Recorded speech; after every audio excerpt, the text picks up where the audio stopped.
അതേസമയം ചില രാഷ്ട്രീയ നിരീക്ഷകർ പറയുന്നത് ഇത് കേവലം ഒരു സാമ്പത്തിക നടപടി മാത്രമല്ല.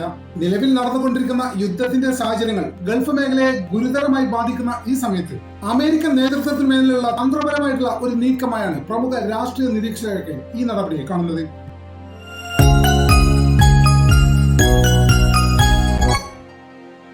മിഡിൽ ഈസ്റ്റിൽ ഇറാനും അമേരിക്കയും തമ്മിലുള്ള യുദ്ധം കടുത്തു വരുന്ന ഈ സാഹചര്യത്തിൽ യുദ്ധത്തിന്റെ പ്രത്യാഘാതങ്ങൾ ഇനി യുദ്ധഭൂമിയിൽ മാത്രം ഒതുങ്ങാതെ ലോക സാമ്പത്തിക വ്യവസ്ഥയിലേക്കും വ്യാപിക്കുമോ എന്ന ആശങ്കയാണ് ഇപ്പോൾ ഉയർന്നു വരുന്നത്.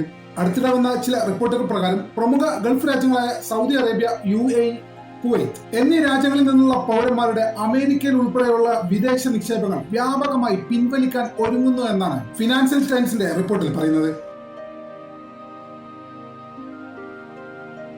ഇറാനുമായുള്ള സംഘർഷം ശക്തമാവുന്ന ഈ സാഹചര്യത്തിൽ ഗൾഫ് മേഖലയിലെ സാമ്പത്തിക അവസ്ഥയും കൂടുതൽ പ്രതിസന്ധിയിലേക്ക് നീങ്ങുകയാണ്.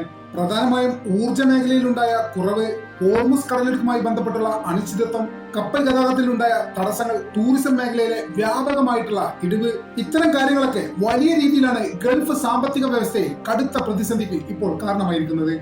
ഇത്തരമൊരു സാഹചര്യം ഉൾത്തിരിഞ്ഞു വന്നതുകൊണ്ട് തന്നെയാണ് അവരുടെ വിദേശ നിക്ഷേപത്തെ പറ്റി അവർക്ക് ഒരു പുനരാലോചന ആവശ്യമായി വന്നത്.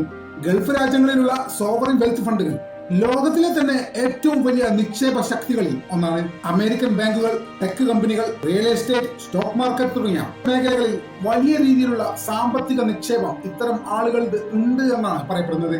വിവിധ കണക്കുകൾ പ്രകാരം ഏകദേശം $2 ട്രില്യൺ ഗൾഫ് രാജ്യങ്ങൾ അമേരിക്കയിൽ നിലവിൽ നിക്ഷേപം നടത്തിയിരിക്കുന്നത്. ഈ നിക്ഷേപങ്ങളിൽ ഏതെങ്കിലും രീതിയിലുള്ള വലിയ മാറ്റങ്ങൾ സംഭവിച്ചാൽ അതിന്റെ ആഘാതം അമേരിക്കയിൽ മാത്രം ഒതുങ്ങാതെ ആഗോള സാമ്പത്തിക മേഖലയെ തന്നെ ബാധിക്കാനുള്ള സാധ്യതകളുണ്ട്. അതേസമയം ചില രാഷ്ട്രീയ നിരീക്ഷകർ പറയുന്നത് ഇത് കേവലം ഒരു സാമ്പത്തിക നടപടി മാത്രമല്ല.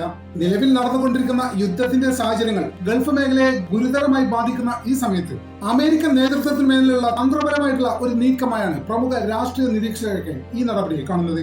ഡൊണാൾഡ് ട്രംപിന്റെ നേതൃത്വത്തിലുള്ള അമേരിക്കൻ നയങ്ങളോടുള്ള കടുത്ത വിയോജിപ്പും പിന്നിൽ ഉണ്ടാകാം എന്നുള്ള സാധ്യതകളും ചില നിരീക്ഷകർ തള്ളിക്കളയുന്നില്ല.